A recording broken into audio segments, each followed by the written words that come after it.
This is the Global Podcast Network, where executives and professionals connect, share, and inspire. Stay tuned for the conversations that drive success.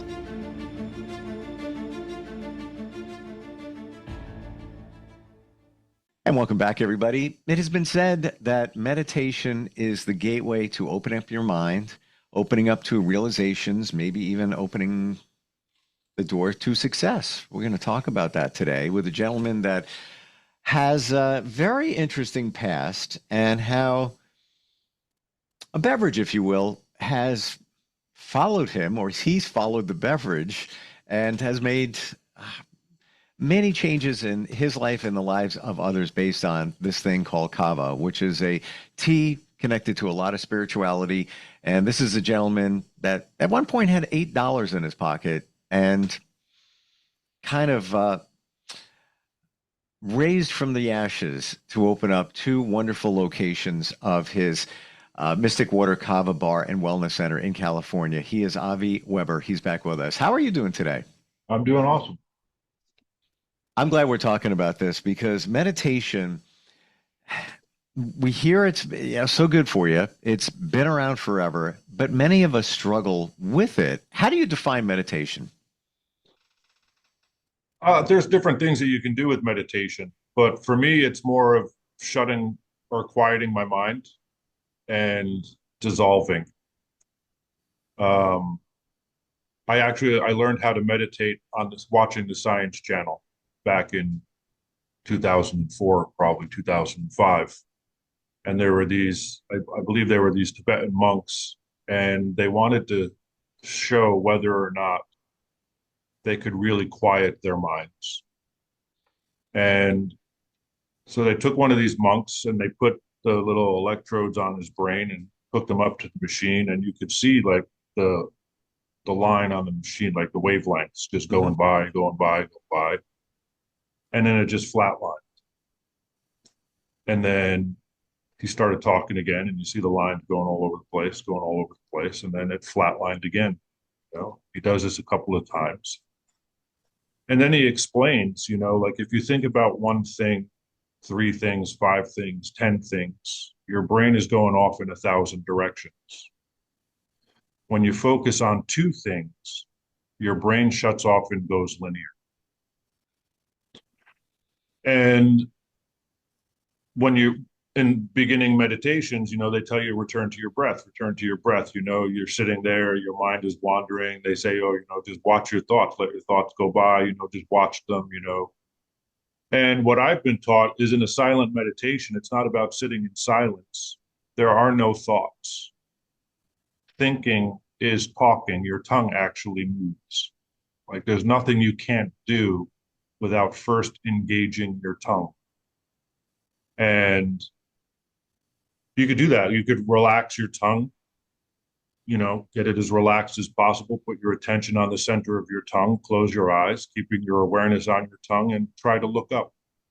And you'll notice that your tongue, before your eyes move, clenches just a little bit. I had 20 people around the Kava bar one day trying to do things without engaging their tongue. It was a very interesting. It's one of those tangible, you can do it on the spot and see, there's something to that, right? But so returning to your breath, there's 2 things that happen when you breathe. When you inhale, the air comes in through your nose and your stomach, your navel center moves out.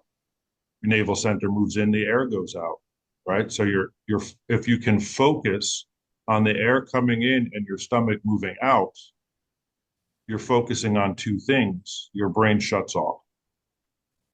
And so I was like, okay, I'm going to practice this and see what happens. And this was during a time when me and Holland back in the day, we split up, but we were employed at the Kava bar where we discovered Kava. I would make the Kava. She worked the bar. And we broke up. She started dating somebody else. And it was very difficult for me to be in that space when she's there with her new boyfriend. But for some reason, and obviously it was a massive reason, I was not going to stop going to that Kava bar because I wanted to do something with Kava.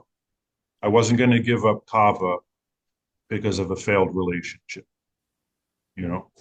And so I would go in there and just all of that angst, and so I said, oh, I'm gonna try what this guy said, and so I would sit there and I would just focus on my breathing, the air coming in, and I would order a Kava. I would just look out the window, but all day long, like in that's all I would do, and all my brain would quiet down, and all of a sudden the things would show up. Oh, it's really only bothering you because you're jealous. It's really only bothering you because of this. And as I started to be able to center in, with the Kava, relieving the stress and anxiety, relaxing me down. But the ability to quiet my mind from all of this rambling started showing me these things. And then it was like, I'm jealous of this dude. This is retarded, you know, and just being able to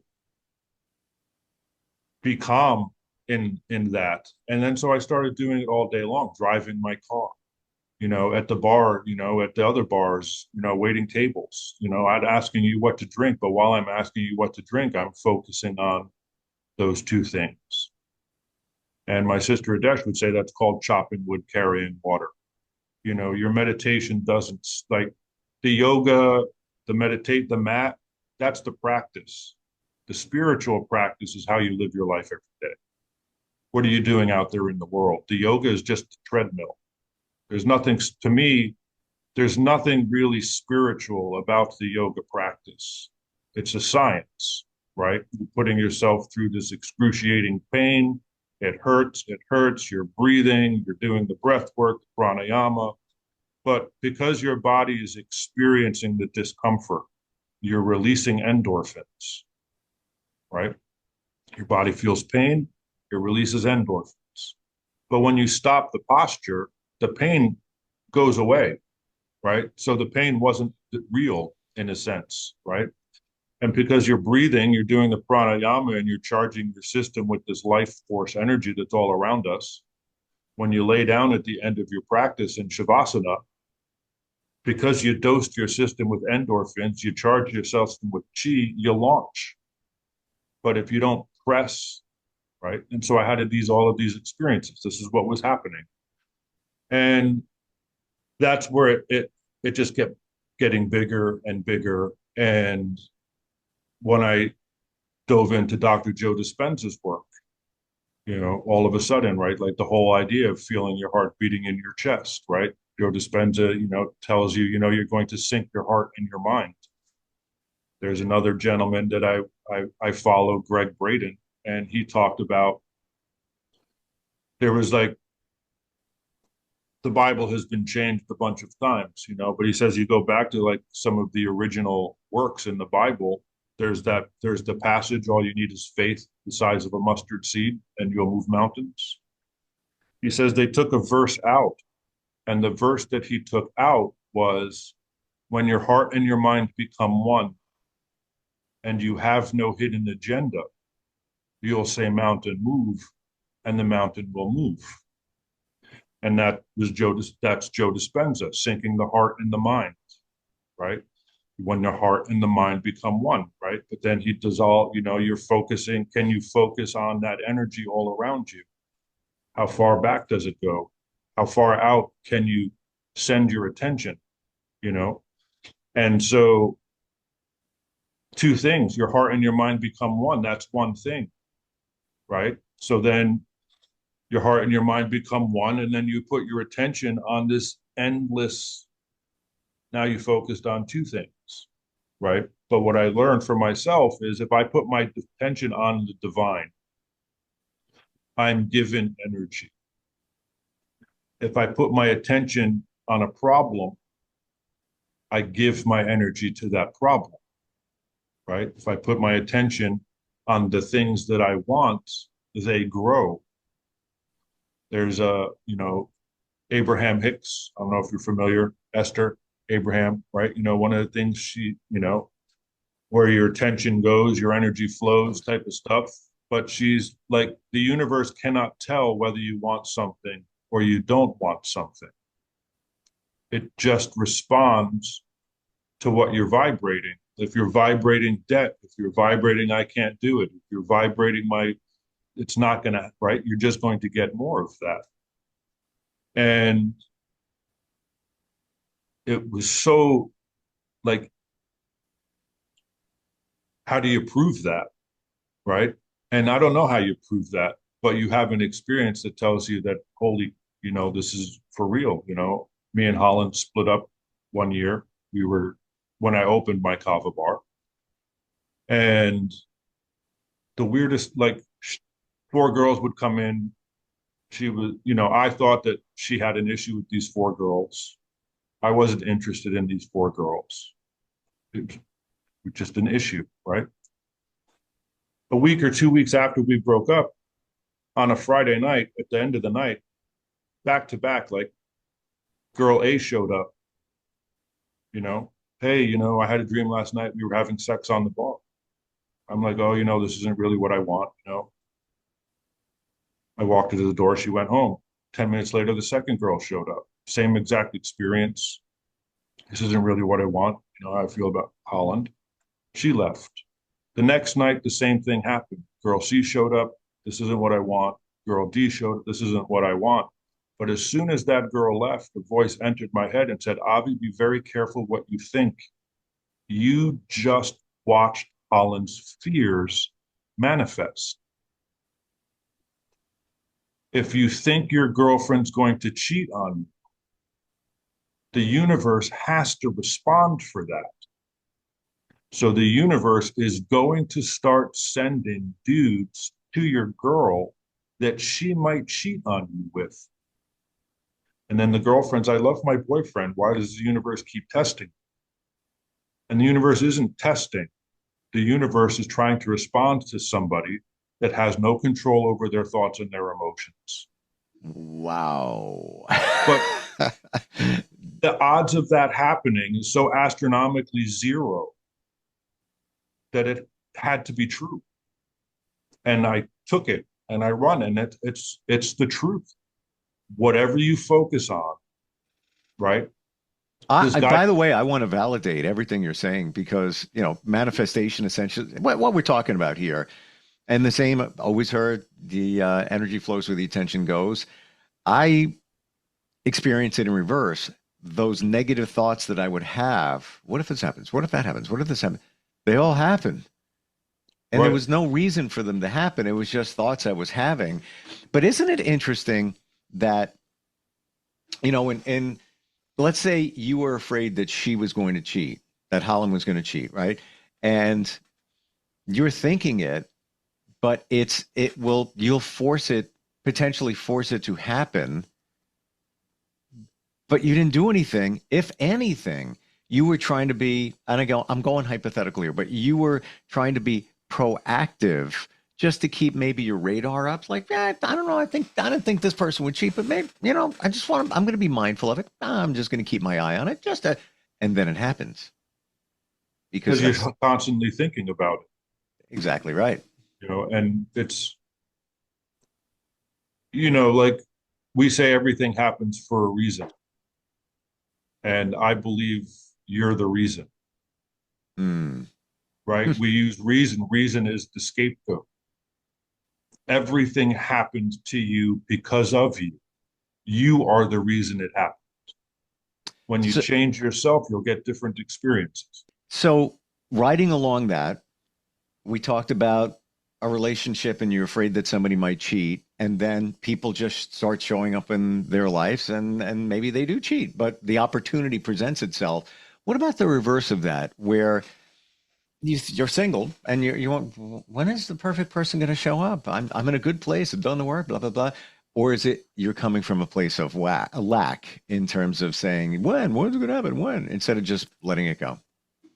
Well, there's an expression, you determine what you desire. How it happens and when it happens isn't up to you. Right? That's out of your control, how it shows up. I came into the Kava bar here in Ventura about a year and a half, 2 years ago. And I recognize, like, my bills are paid, the business is doing okay, my car's paid for, the motorcycle's paid for, but I don't have it. Right? Wait, say that again. But you don't what? Have anything. Like I can't hop on an airplane right now and fly to Australia if I wanted to, right? I don't have like this massive amount of abundance that I can just do what I want whenever I want, right? I'm still working in the business. I enjoy it, but all I ever wanted was my bills to be paid, not to have to worry about food, not to worry about rent and this, that, and the other thing. And that's exactly what I have. And then it dawned on me, like if you were to ask me, Avi, what do you want 2 years ago? I would have said, I don't want anything. And I realized that I don't have anything because every time somebody asks me, I say, I don't want anything. And I was like, okay, so I'm going to go. I went out and I sat on the beach. I said, what is it that I really want? You know? And I said, I want a loving, healthy relationship. I want the prosperity and abundance to do whatever I want, whenever I want. And I want to be seen more. I do the meditation, I tap in, heart center, I dissolve. I'm sitting on the beach. Maybe an hour later, I come back and okay, whatever. 6 months later, my Huntington Beach Kava bar location gets a property square on an official Hasbro monopoly board for Huntington Beach. Right? What? Right, exactly. Right. So now my Kava bar in Huntington Beach is a property square on an official Hasbro monopoly board. Right. In my world, This is random, right? This just it's not random. like you Right. had a deal with somebody.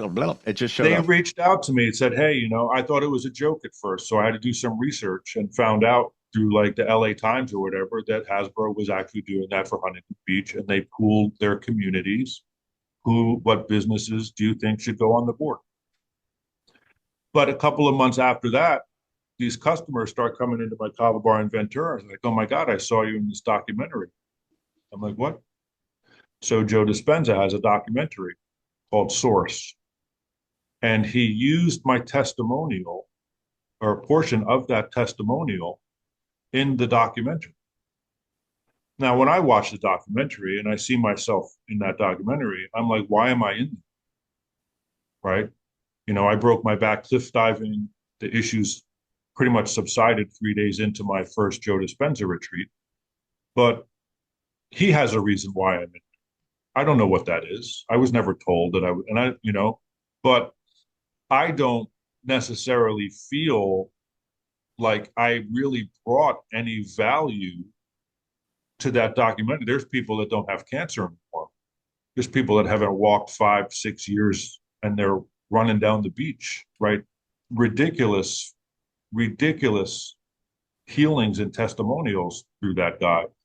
And I went my first time to say, I want to know if he was for real. And that guy's legit, right? That the stuff that he is sharing is second to nobody from what I've uncovered. Mm-hmm. But how am I in that documentary? And I believe that I'm only in that documentary because I did that meditation on the beach. And you wanted to be seen more. I just wanted, right. Here I am with you. I'm on a podcast. I've never done a podcast in my life. And the things become undeniable for me. And that's where the strength comes because you live it and it happens. And then you do it again and it happens. How did I survive COVID? California, businesses closing left and right. Business drops 75, 80%, But I did it already, Huntington Beach was my fourth Kava bar that I opened. I've gone through opening and not having any customers for months, waiting for the customers to come in. I lived it already and I survived it. So why can't I live it again and survive it again? And when the stress is gone, you already know you've done it once, you've done it twice, that builds your confidence. But if you stay in the worry, you stay in the lack, that's all you're going to get. You're just going to constantly get the stress. A guy, Dale Trusty, back in the day, he told me, the first thing that you should do when you open your business is put all of your bills on automatic bill pay. All of them. You get your electric bill, you put it on the counter. Even just regular life, so now your electric bill is sitting on the counter. and you're worrying about it for 2 weeks, 3 weeks before you have to send the check out. Why Huh. don't you pay it right then on the spot? Because for now, 2 or 3 weeks, you're worrying about your electric bill. But if you put all of your bill, you know the money's coming in on the first of the month, your paycheck, whatever, it's coming in, it's there. Pay it. And within 3 or 4 months, I don't have any bills. I never think about it. I don't think about the electric bill, the water bill, the gas bill, the rent, the car payment, nothing. I don't think about any of it. And I don't Because, worry. and I would imagine too, Avi, if you thought about it, it would put you in a place of lack. I got to pay that Correct. bill, I got to pay that, and Right. that it's universally been said that when you come from a place of lack or Right. need or want, you're just derailing the opportunity for good things to happen. I want to ask you a question about meditation. So, I struggle with it. I find when I first wake up in the morning, that's when I call it meditate. I just be laying in bed and I just find I can think. And I just like this is a, nice time. Yeah, a couple of times I've fallen asleep. That's all good. But then somebody told me that if you're going to meditate, you should have a goal. You should always have a goal. Now I'm conflicted. Should you just listen to your heart, your breath, or should you be intentional? Or does it not matter? So there's in the Egyptian storyline, they tell you write it down, say it out loud. Okay. Abracadabra is a real word. It's an ancient Hebrew word, and it means I said it, so it will be. Right. But what I learned was I'm not meditating about what I want. I determine what I want, and then I put it as my heart knows. Right. And then when I go into my meditation, right, my heart and my mind, I sync them, they become one. I put my attention on this energy all around me. That's the second thing. My brain kind of quiets down. And then all of a sudden, 30 minutes, an hour later, I don't remember I'm in the room. I don't hear the music playing. I don't feel the chair. I come back an hour later and I'm like, where was I? Right. So subconsciously, if you're watching a movie and somebody gets their head cut off, subconsciously, you cannot tell that didn't really happen. It registers in your being that you just watched somebody get executed. As it's real. Right. You can't tell. Right. Wow. So there's another doctor, scientist, Bruce Lipton. I believe they say he's the godfather of epigenetics, right? Where it happens above the genes. Your environment affects your genes. If it's a toxic environment, bad relationships, bad food, bad music, bad movies, your genetic code down regulates. Then you produce bad proteins, and now you have the illness. From what I understand, there are very few hereditary illnesses in the world. Mm. Most of them is learned behavior, toxic environment, right? So if you dissolve, right, you're sitting in your chair, you're doing your meditation, right? And all of a sudden you're gone, right? You dissolve into this place of nothingness where everything comes from. Everything comes out of the nothing. If you got rid of everything, nothing would be left. Pure energy, pure potential. That's all that would exist. This space that we are in, this 3D world, is not endless potential. It's realized potential. The endless potential exists in the field. So when you sync the heart and the mind and then you put your attention on nothing, you dissolve, and subconsciously you cannot tell that you didn't merge back into the field of endless potential. And because there's nothing there, you're not being infected by anything. Your genetic code upregulates, your illnesses and stuff go away. But also, your heart is pulsing. Every time your heart beats, your entire body pulses because your blood vessels and everything are expanding and contracting, right? But your heart knows what it is you really desire. So you go up into that space and your heartbeat is pulsing. It's sending out into the endless what it is you truly desire. And that field has to respond to that by law, right? That's the Aladdin and his magic lamp. Disney gave you three wishes. In the original stories, the genie says, "Your wish is my command." The genie is the universe. The Arabian Nights are some of the oldest esoteric teachings that we're aware of, right? Your wish is my command, right? So now you're up there and you're dissolved and it's going out, right? But again, you have to remember the universe can't tell whether you want it or you don't, right? You're just vibrating it, right? So you're pulsing it out there. And then all of a sudden, all of the things that could make your wishes happen just start showing up. We're going to press pause. We're out of time. I could go on for hours. And I'm going to, in 10 seconds, share with you everything that you're saying is what I have been studying and absorbing in the last 4 years. Everything. It's almost like you're reading my mind. and of course, it's, there's some wonderings, especially down to meditation, but you presented from a totally different viewpoint of just somebody that's experienced it and see it and believe it. And I do. Amazing. Fascinating talking with you, Avi. And it's not like you're a holistic healer showing up. You're a regular dude. Right. And that's, for me, that's the game changer. You've harnessed the power of what's going on here and had the awareness to realize that it works, especially being on the beach and wanting to be seen more. And a few months later, things are showing up. I don't believe it's a coincidence. It was intentional. But your wish is my command. I'm going to be sharing that one. You have 2 locations of this wonderful Kava bar. We didn't even get to talk about Kava. Look into it. Right. It's a game changer. Huntington Beach, Ventura. Thank you for being here today and all the insight, and looking forward next time we get together. And by the way, I give you a lot of credit for staying in that job with Holland and the new boyfriend right there. I'm feeling it. I'm feeling the like many emotions, and I'm not even there, but wow. We're still friends. We still talk. It's good.